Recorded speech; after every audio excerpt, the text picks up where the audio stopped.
మనిషి తన సంతానం సుఖంగా ఉండాలని శ్రమపడతాడు మాధవ. సంతానం వలన సుఖపడాలన్న ఆపేక్ష ఎందుకు ఉండకూడదు? మనిషి తన సంతానం కోసం ఏది చేసినా అది వ్యాపారమా లేక ప్రేమ పార్థ? ప్రేమ మాధవ. మరి తాను చేసిన దానికి ప్రతిఫలం ఆశించడం ఎందుకు పార్థ? భవిష్యత్తులో లాభం కోసం వ్యాపారంలో ఎదురు చూస్తారు, ప్రేమలో కాదు.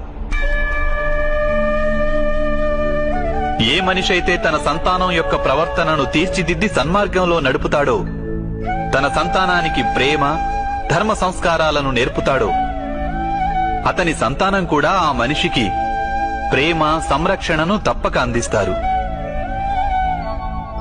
సంతానం చూపే ప్రేమ, ఆత్మీయుల ప్రవర్తన వారు చేసే కర్మలు పార్థ.